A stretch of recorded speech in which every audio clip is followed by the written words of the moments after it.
Merhaba, ben Fadime. Kanalıma hoş geldiniz.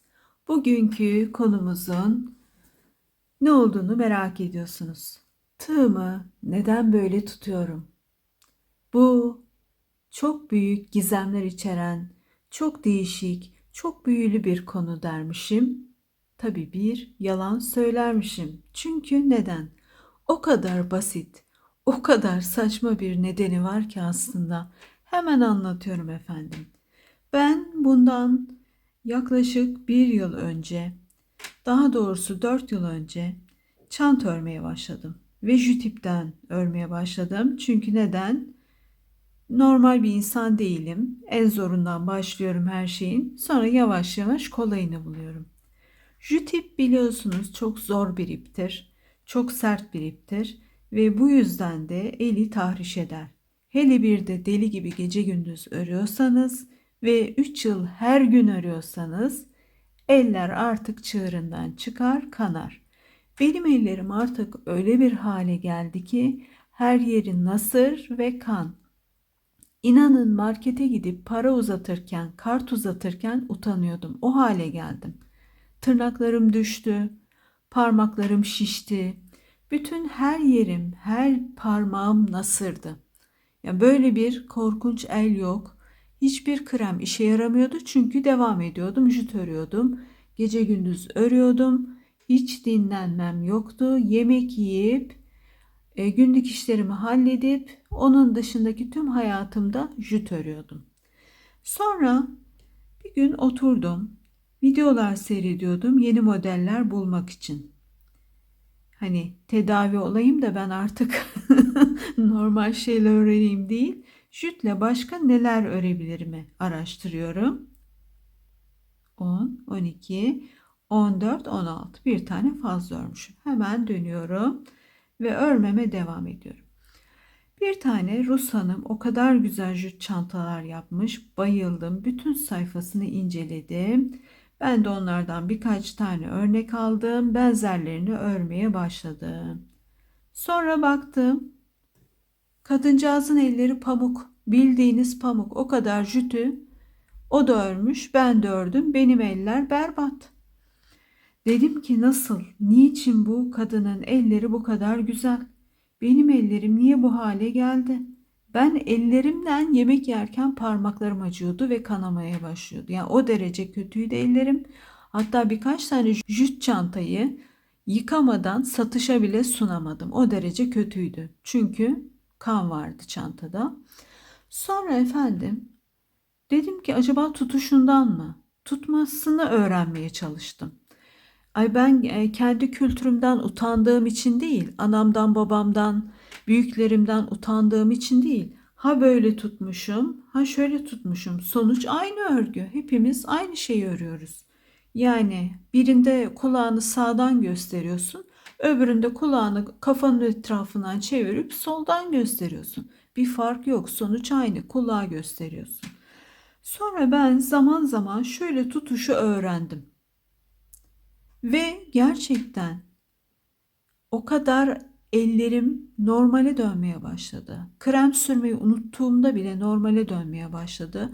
Yavaş yavaş nasırlarım iyileşti. Yeni yaralarım açılmadı ve ben böyle örmeye alıştım. Şu an ben şöyle ördüğümde öreyim, hemen göstereyim efendim. Böyle ördüğümde bakın şimdi sonucu göreceksiniz. Hiç o güne kadar fark etmemiştim. Bakın şimdi normal büyük örmeye çalıştım. Aradaki farkı görüyor musunuz? Şurayı bir kere mahvettim. Sonra şuradaki trabzanım çirkin oldu ve boyu da diğerlerinden kısa oldu. O yüzden ben artık böyle örmeye başladım. Yoksa kimsenin örüşünü küçümsediğimden, kendimi farklı gördüğümden, özentiliğimden falan değil, tamamen canım yandığı için oldu bu. Ve sonra ben artık jüt örmesem de kağıt ip de örsem, pamuk ip de örsem, amigurumi de örsem, ne örersem öreyim efendim, böyle örmeye başladım.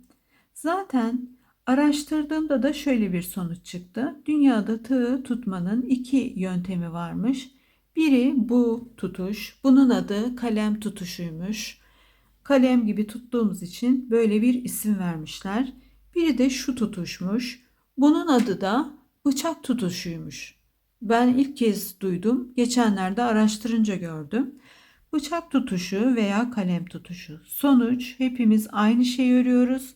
Hepimizin amacı bir şeyler üretmek, daha yararlı bir insan olmak, kendimize maddi manevi kazançlar elde etmek, en önemlisi de şurada ördüğümüz birkaç parça tatlı güzel şeyle ruhumuzu dinlendirmek, huzur bulmak ve mutlu olmak. Yani basit mutluluklar peşindeyiz aslında. Birbirimizi kırmanın anlamı yok. Birbirimize kaba davranmanın, durup durup sen öyle örsen başaramazsın, böyle örsen asla başaramazsın demenin hiçbir anlamı yok arkadaşlar. Kimsenin kimseyi küçümseyecek, hor görecek hali yok. Görenler de zaten nedir? Henüz daha pişmemiştir. Pişince yaptığı hatayı anlar. O da bir gün fark eder hatasını ve döner. Ben öyle düşünüyorum. Çünkü eninde sonunda herkes hatasını anlar. Ben de bir sürü hatalar yaptım, anladım ve böyleyim. O yüzden hepimiz bir şeyleri örmeye çalışıyoruz. Bir şeyleri düzenlemeye, hayatımızı kendimizce normal bir şekilde kucaklamaya çalışıyoruz. Bunu yaparken de birbirimizi eleştirirken kırıcı olmazsak çok tatlı olmaz mı? Bu bir mahalle baskısı değil mi sizce de? Şurada düğüm atmayı unutmuşum. Çünkü mahalle baskısı derken boğazım düğümlendi.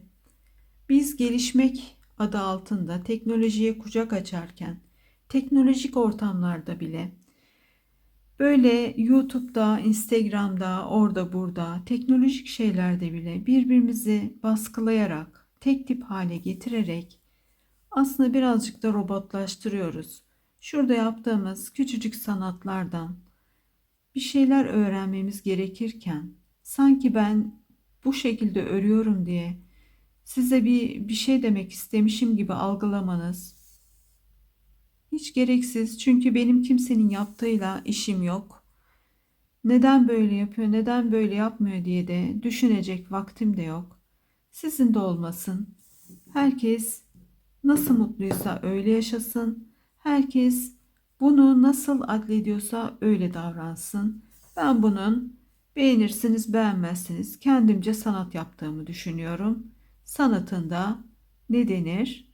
Bir sınırı yoktur. Herkes sanatını istediği gibi yapar, karşıdakine saygısızlık etmediği sürece ve böylece gördüğünüz gibi minnoş gülümün de sonuna geldim.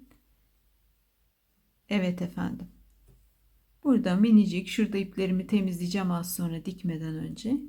Minicik gülümle hepinize selam veriyorum.